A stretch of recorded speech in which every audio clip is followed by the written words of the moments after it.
Hi, I'm Róisín Chapman with Irish America. I'm here talking to Eileen Collins, whose new book, Through the Glass Ceiling to the Stars, tells the story of the first American woman to command a space mission. Good afternoon, Eileen. Can you tell us more about your book? Did you think while you're accomplishing all these things that you would ever write one? Well, thank you for the question. Thank you for the interview and the opportunity to talk about the book. I never really thought about writing a book early in my career. And after I flew my third mission, which was my first mission as commander, I had about 10 or 12 authors contact me to write a book. They wanted to co-write a book with me. So that's when I first started thinking about it. Now, at that point in my life, I was too busy to write a book. My children were still small. I wanted to fly another mission in space. So I said, no, definitely don't want to write a book. Someday if I do it, I'm going to put all of my energy into it and all of my time. And I didn't want to write a book while I was in a full-time job, again, supporting the astronaut office, planning for my next flight. So then I flew my last mission in 2005. Now, I knew I was going to retire after that last mission, which was my fourth overall. But that happened to be a very bad year for me. I came back from the mission and we had a hurricane went through my hometown. My husband's company went into bankruptcy. Then my mother died, and then my father died. And there were some other things going on. I'm trying to remember, but it was a terrible year. And I had more requests to co-write a book, and I just couldn't do it. Now, as the years went on, and I started thinking, well, maybe now I have time to write a book. I was so far away from my last mission in time that the co-authors and the book companies were not as interested. So for them, it was important about timing, getting the book written close to the event, which was the space flight. So I decided to just let it go. And when the pandemic hit, now let me tell you, this book would not have happened without the worldwide pandemic. All of my travel canceled. In March of 2020, when we had the shutdown, I spent most of my time redoing my schedule and trying to get things on virtual meetings. And it was in April that my co-author suggested, let's do it. Let's write the book now. And I said yes, because now I have the time. And my youngest child is off in college, so I don't have as much parental duties at home. So we started writing the book in May of 2020. And it took a little bit over 1 year to write the whole thing because we wanted to do the research. And most of it came from my memory, but I also wanted to make sure that the book was very accurate. So we spent that 1 year doing interviews, looking up in NASA's archives, going through my logbook, my flight logbooks, making sure that the names were right, the places were right, that the events were right. And we submitted the book to the publisher in May of 2021. And it was published in October of 2021. So that's a little bit of the story behind how that came about. And honestly, I never would have written the book in that time frame if it wasn't for the pandemic. So in my case, a little something good came out of the pandemic. And now I believe, the world is starting to recover. Hopefully it'll happen here sooner rather than later. And I hope to go on a book tour and talk about the book and sign people's copies of the books and the various requests that are coming in. You mentioned how your travel plans were cancelled during the pandemic. I know you travelled a lot during your Air Force career. Have you ever been to Ireland to explore your Irish heritage? So I've been to Ireland twice. My first visit was in 1992. My husband played in the British amateur golf tournament, which was being held in Northern Ireland at the time. I'm trying to remember the name of the golf course, but it was in Northern Ireland. So we decided that we would visit Ireland for 1 week before the tournament. So we flew into Shannon. We went all around Southern Ireland. We went up the West Coast. It was so beautiful. And we played golf every day. So we really enjoyed that. My second trip to Ireland was sponsored by, I believe it was the Irish government. And I visited with my husband and my two children, who at the time were, I believe they were 6 and 11 years old. So that might have been around 2006. And we started in Dublin. I gave talks around the city, and we went down to Cork, which is where the Collins family, I would say, lived for many, many generations. And they emigrated to the United States back in the mid 1800s. So I thought it would be interesting to go to County Cork. So we set up quite a few visits down there in the South. And I spoke to schools, I spoke to various adult groups, I spoke to people in government, and we did quite a bit of touring, and it was just a wonderful trip. I should mention I brought my sister with me also. Yes, you speak a lot throughout the book about your childhood and your family, and particularly about your father's love for planes and how he would take you and your siblings to the glider field to watch the planes as children. Did you think that your and your husband's shared love for aviation and space travel would ever have an effect on your children? Well, yes. So I joined the Air Force because I wanted to be a pilot, and that was back in 1978. And my husband also joined the Air Force and became a pilot. And we happened to meet back in 1983. So two Air Force pilots met, and the years went by, and we got married in 1987. And then our children were born. It was actually interesting the way it happened. I was selected to the astronaut program, and then I flew my first mission, and then my daughter was born. I flew a second mission, I flew a third mission, and then my son was born, and then I flew my final mission. So we were able to do the family thing as well as each of us, our own careers. My husband eventually left the Air Force and flew for Delta Airlines. So it was challenging being a parent when, of course, I was mostly home training, except for my actual missions. But my husband, being an airline pilot who flew to Europe most of the time, was gone for 3 or 4 days a week. So in that time period, I was a single mother for that, maybe half the time. I was a single mother, and I was always looking forward to him coming home because he helped out a lot with the kids, and he was able to, support my career and also, I would say, advance in his career. You speak a lot about being a woman and eventually a mother in a male dominated industry, from the past press conferences regarding questions about motherhood to the effect that the Columbia disaster had on your young daughter at the time. How important was it you to highlight these issues in your book? That was one of the important reasons why I wrote the book.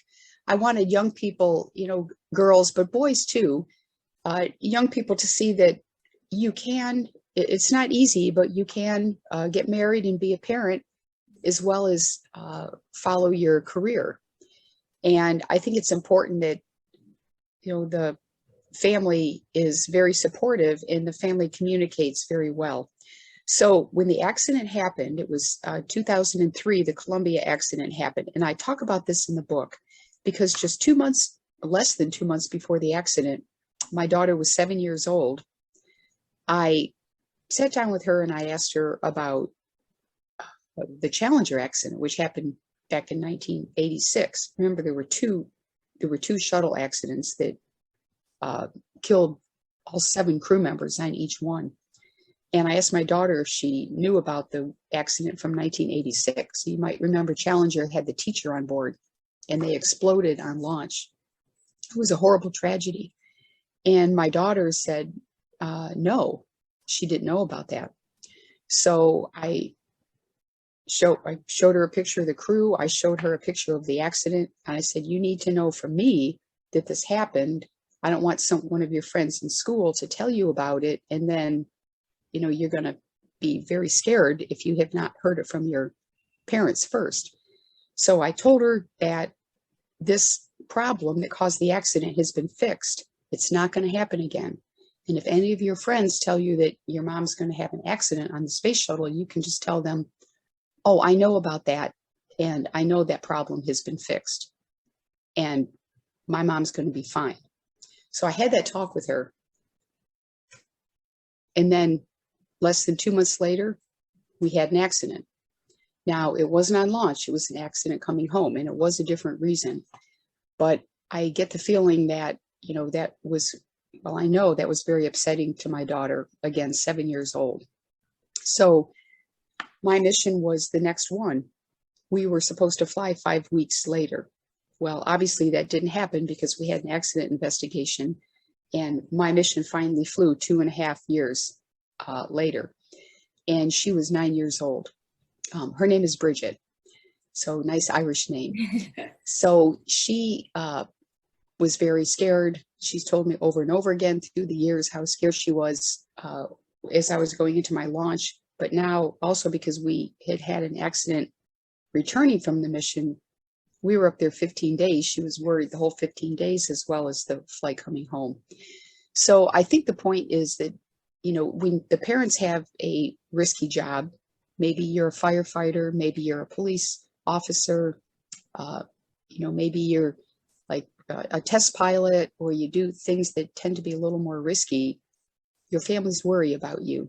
So I think it's important that parents talk to their kids and let them know, I'm in this job for a reason and why I think my job is important. And I told my daughter about exploration and the importance that if we are going to advance in the world that we live in, if people are going to get off planet Earth and live in space stations, live on the moon, live on Mars, and maybe someday figure out a way to travel outside of our solar system, maybe we'll find other planets that are similar to Earth and we could live there someday. But we're taking baby steps right now. And this is something I believe in. It's my career. I was decided to stay with my mission, which, if I had retired or resigned, that would have looked very bad. It would have looked like I had lost faith in the program, and I had not lost faith. So I flew the mission, everything went fine, and then I retired afterwards. And I do want to say, so the families, not just my family, but all of the families go through a lot of stress. They all worry. They all remember the Challenger accident. I also had a son who was 4 years old when I flew that last mission. He didn't really remember much from it. He remembers watching the launch go up. He remembers being at the beach, but he doesn't have a very strong memory of it. So, but they read my book. So I think they learned a lot more about me than I don't normally talk about what I do around the house or what I used to do around the house, but now it's all written down. The NASA 2021 astronaut class was recently announced, among them a female Air Force pilot like yourself at the time and a Navy test pilot. How do you feel about these once groundbreaking achievements by yourself and your colleagues at the time becoming a norm in today's world? Well, I think it's important today that the young women know that all of these opportunities are open to them. I don't think it has to be 50-50, 50% men, 50% women in any particular career field. I think it's important that the women know that they can choose whatever career they want and compete for that. In this case, the astronaut program. So back when I was a child, the astronaut, career field position was only open to men. And although it was not in writing that women specifically could not do it, NASA required their pilots to be test pilots. They required their astronauts to be test pilots. But on the other hand, the military, the Air Force and the Navy did not allow women to fly. So the limitation was on the military side. So I grew up with the idea that I can't be an astronaut. Only men can do that. Although when I was very, very young, I figured I'll just be a lady astronaut. But as I got into my, my early teens and my high school years, wow, it's closed to women. And that was disappointing to me. But then when I was in college, it started opening up. It was 1978 when NASA accepted their first women into the space shuttle program. They were mission specialists. And it was in 1976 that the Air Force accepted their first women into pilot training. And that was the years that I was in college. So my timing was such that I was right there at the beginning when these career fields were opening to women. And so I try to remind people that the important thing is that the young women have the choice. They have the opportunity to choose to go into these career fields. And I don't think it's as important. We don't have to force 50% women or something like that, because you don't want someone to choose a career field that maybe that's not what they really want to do. You want it to be something that they choose because they're going to do a better job if it's something they want. And I've talked to a lot of people that say, I don't want to be an astronaut. Maybe they don't want to take the risk. Or, some people say, I would never fly on the space shuttle. Maybe they're claustrophobic. Or, men and women will say, it's just not for me. And that's fine.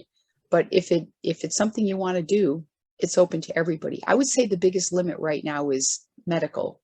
So you have to pass a very stringent medical exam to be a NASA astronaut.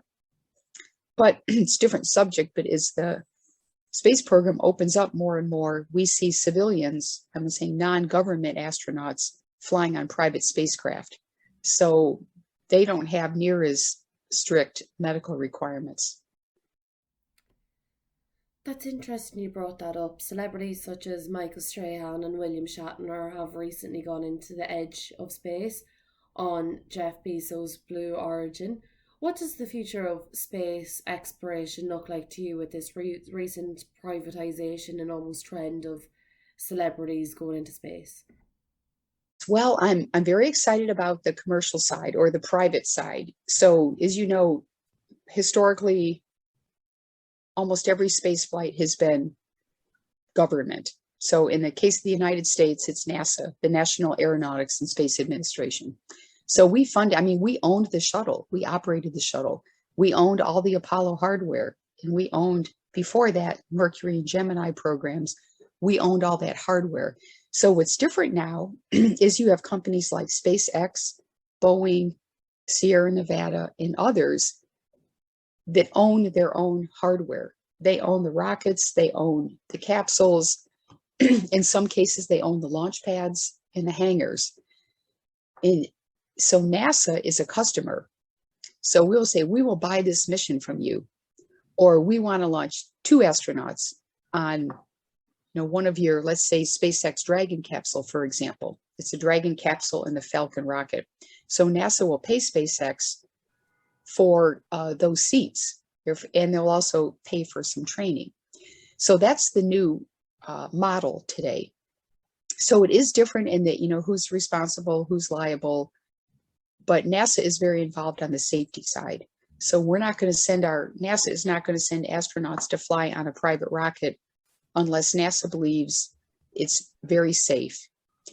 So that process has been, since 2006, actually, that process has been in development. And then starting about 1.5 years ago, we launched our first NASA astronauts on a SpaceX rocket. And the next one will be a Boeing rocket, which should happen about a year from now. When we go back to the moon, those rockets will be owned by NASA. So NASA is still doing deep space. But as far as low Earth orbit in the space station, that is what we're trying to turn over to the private and commercial side. And I'm supportive of that. So far, we've had very good success. It's still risky. I'm going to tell you, when you fly into space, you're still taking a risk. And to finish answering your question, you mentioned earlier that, Michael Strahan just launched and William Shatner a couple months ago.